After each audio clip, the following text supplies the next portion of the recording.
What is going on, everybody? Welcome back to another late night in the BrewLab with me, Lone Fox, your brewmaster-in-chief. And tonight, in the BrewLab, we're almost at the end of this little mini-series where I pick one card from each color and from each rarity. And I'll, of course, include colorless and multicolored from Dustmourn. And that'll hopefully inform you, which is the things that you should be crafting on day one, that sort of stuff. Of course, take all of this with a pinch of salt, because my criteria for picking these things is also mostly like personal preference, the type of thing that I like from Magic, and also just things that are more like fun, not necessarily busted or meta defining. Also because we haven't had a chance to play with the cards yet, we're gonna have to wait until after early access where I'll be able to go, yes, I was right. And then, of course, after early access, a couple of weeks into the format, then we'll really be able to say whether any of these cards that I'm choosing deserve their position on the list. But face value, without having played with the cards, these are my picks. And we've just finished doing red. So now, following the Wooburg acronym, we have arrived at the green cards of the set. And the green cards tend to be weird ones, because especially the commons and uncommons, like you'll end up picking, instant and sorceries or enchantments or things that do stuff. Like the creatures, the green creatures that are good are usually rare, and green is known for like its big chunky creatures and that kind of stuff. In this set, it's I don't know, there's some weird things going on, but there's definitely lots of the like similar cards that get printed often and over again in these colors. That things like green enchantment removal. That's also like we've had a couple of them even just in the last couple of sets where it's like destroy target enchantment, destroy target artifact, destroy target creature with flying, or make a food token, destroy target enchantment. And they have like this modal, like 2-mana sort of instant sorcery thing that does a few different stuff, and then it's got the little set mechanic like stapled onto it or whatnot. That tends to be my picks for these things. But then in the rares and the mythics, there's just some really interesting stuff going on. So, top of the list as far as green is concerned. For the Dustmourn set, my choice is, for once, actually going to be the Overlord. I haven't picked the Overlord in any of the other colors. I think they're good. They can be pretty good. I still need to figure them out. I'm not entirely sure. I think this one just particularly stands out as the best Overlord of them all. Let me know in the comments what you think, but it's just gonna go straight into Domain. Like, Domain has been struggling a little bit. It's mutated into sort of more mid-rangey 3-color piles that just have Atraxa in them, like my Cornucopia decks that I put a few up of on the channel during the last couple of seasons. Bant, Abzan, but they're not playing the Domain cards, because the Domain has been really tough to do with the mana base and stuff. And so the main Domain payoffs, the Leyline Binding and the one that makes all the little 3/3 beasties, have slowly but surely disappeared from those decks. And I think now with Overlord of the Hauntwoods on the 3-drop slot for its impending 3-mana impending 4, it just reminds me of something like, I don't know, a Topiary Stomper. Just another 3-mana ramp thing. There's plenty of them, but this one is particularly good because you get an enchantment, if that matters. You have this impending 4, which is on the lower end of these. So by turn 7, this will flip to its front side. But the thing that you get when it ETBs is where it's really at. So, and it's wherever it ETBs or attacks, you get to create a colorless land token named Everywhere that is every basic land type. So just immediately, turn 3, you have Domain. And I think that alone just makes it really, really the best one of the cycle. Hit me up in the comments if you think I'm wrong, but this is going to be immediately played on day 1. Whereas some of the others, like, people will need to figure out, like, oh, what's the best deck that this can go in? What are the other, like, supporting synergies and mechanics that we can play alongside with it to make it good? And this just, you can know straight away, you'll probably only play, like, 3 of them, 2 to 3 of them in your Domain deck on day one. Anybody who's been, you know, missing the triome lands that are fixing the domain, like mana, ta-da! We now have a thing that enters and makes a freaking land that is immediately all land types. Badamsh, done, dusted. I still need to see, right? So it's a land token, but it's still a land, right? So it'll be removable with things like Demolition Field, but that's it. Like, there isn't really a land destruction deck in the format. So, like, it's not like this thing that you can remove. It's, you get it. You're probably going to have it for the game. The fixing that this provides is going to be phenomenal for every other kind of deck that's trying to do Atraxa stuff, honestly, whether it's domain or not. You just turn 3, play this thing, ramp. Maybe trigger some, you know, enchantment, eerie stuff, because it's also, you know, this impending things. It enters.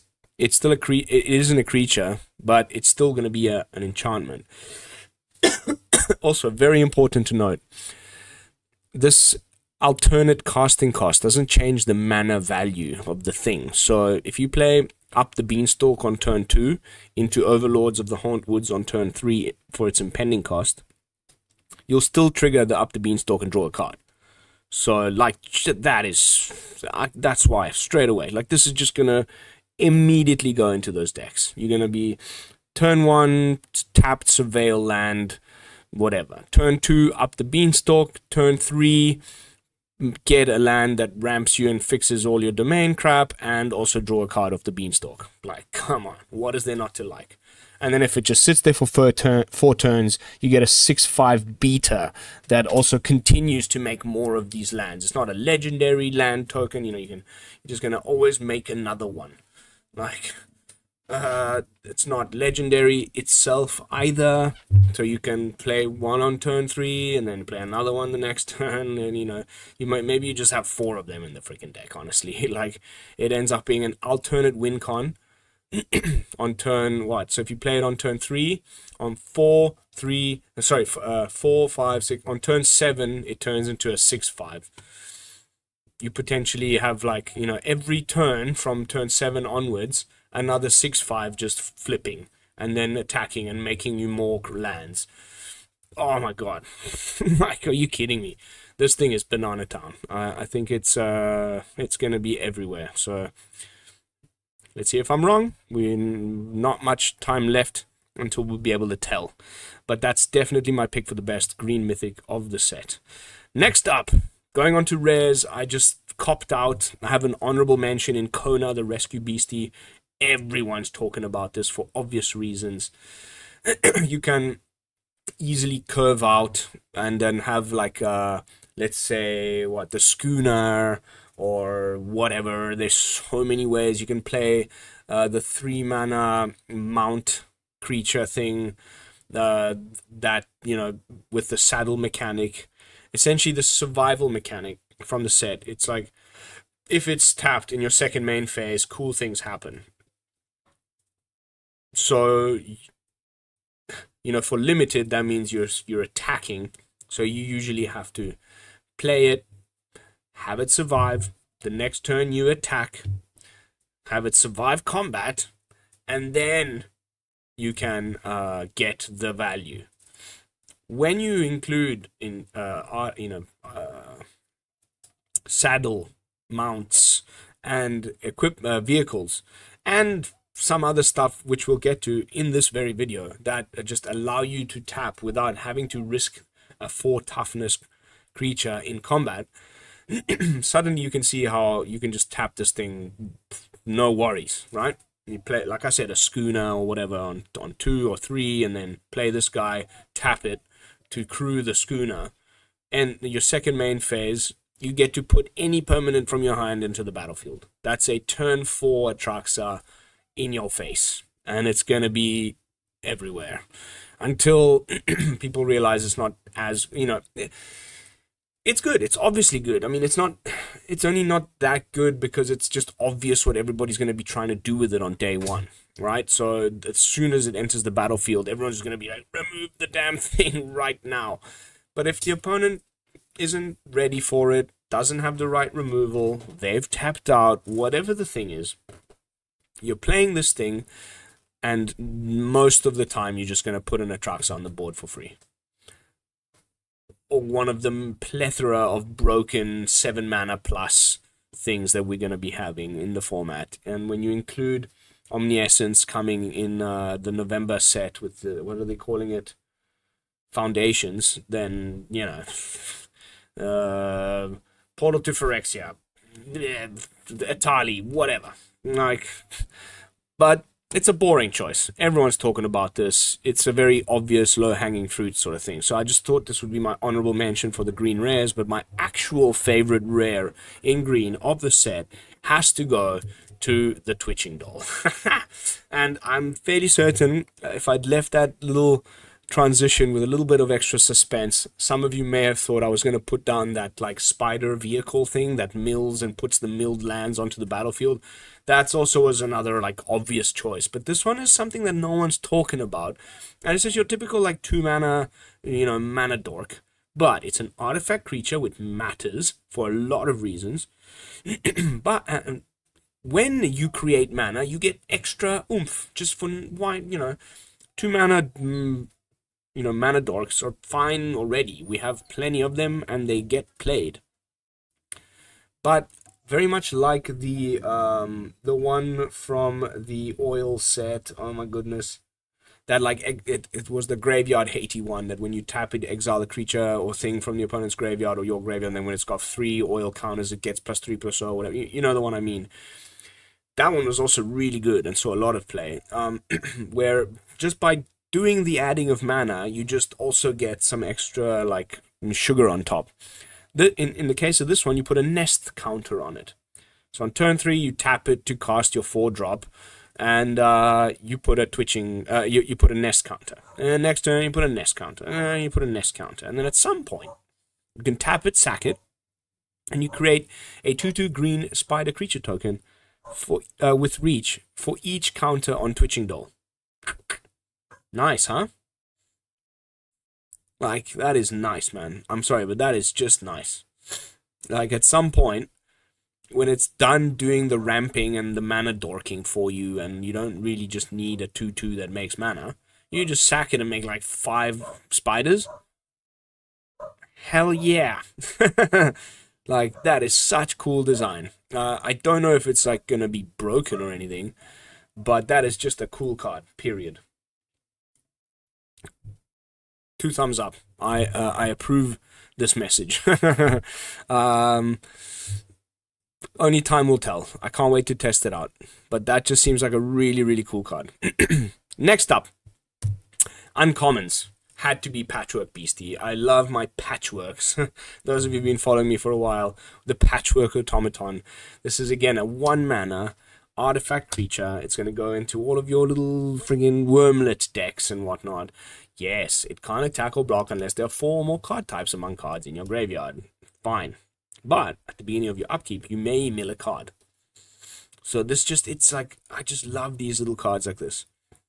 It can go, it just does so much. It's an artifact and a creature. So like Delirium, 2 things already just done straight away if it ever goes in the yard. Right? It's an artifact, so that matters for all your artifact synergy stuff. It's cheap. It does self-milling. There's so many cards that are gonna care about that in this freaking format going forward, like reanimation strategies, graveyard shenanigans, Sultai, self-mill things. You name it. Delirium decks, you're trying to get your turn on your Delirium. Like, this is just gonna be a great little card, I think. Straight away. I don't think it's like should surprise anyone. A 1 mana 3/3 that does so much. What is there to hate?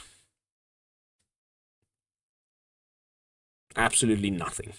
This is a great little freaking uncommon, and definitely wins. I looked at all the other green uncommons. Like I said, there was all of those usual things: destroy target artifact and or do whatever, animate dread or whatever the mechanic's called. Like, yeah, that's just like, it's a boring pick. This is just a sweet little card. for just 1 mana. Oh man. I really can't wait to figure out how to put this in a Wormlet deck that you kind of want to mill yourself a little bit in. If there's like a payoff for milling myself that makes artifacts or something, we'll get there. But I think this is gonna slot, day one into some sort of artifact delirium deck. We'll get there. I promise you. I'll break this card if it takes me the entire of the next season to do. We will break it. Nice little cheap budget banger. Next up, there had to be at least one card like this that I had to mention, where we don't have, for limited especially, mounts or vehicles to tap your survivor cards with. Ta-da! Coordinated Clobbering is our bite effect of the set. For 1 mana at sorcery speed, you tap 2 target untapped creatures you control. They each deal damage equal to their power to a target creature an opponent controls. Imagine if it just said, or Planeswalker. This would have been like immediately in my deck. How cool is that? Like, not only do you get to like tap the stuff that you don't want to go into combat with, so that you get your survivor mechanic triggers, but you also get to essentially do like a team up effect where 2 of your creatures put both of their power in each of them, boom boom, so you can take 2 smaller creatures and gang up and kill a bigger one. I think that's really, really nice little combat trick, and it's going to see some play, especially if this survivor deck is going to be any good, because a lot of them don't really want to go into combat, especially the turn that they can attack. After they're unsummoning sick, a lot of them are low powered. You need to find another way to tap them for a few turns before they get going. There's one that gets a flying counter and one that puts +1/+1s on itself and that, but the first time you attack with them, they'll probably just die in combat. So if we can find a way to tap them without having to go into combat, that also gives you additional value, then that's exactly what you're going to want in a deck like that. So if that deck's going to be any good, I think Coordinated Clobbering is going to be one of your removal spells of choice for that deck. And that's it. That's the end of the green cards, which means we've run through the Wooburg.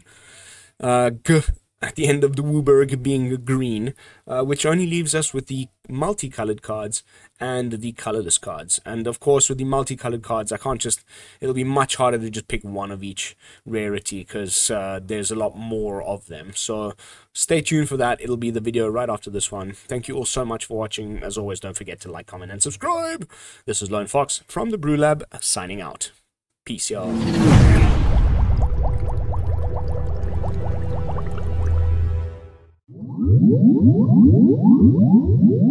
Woo!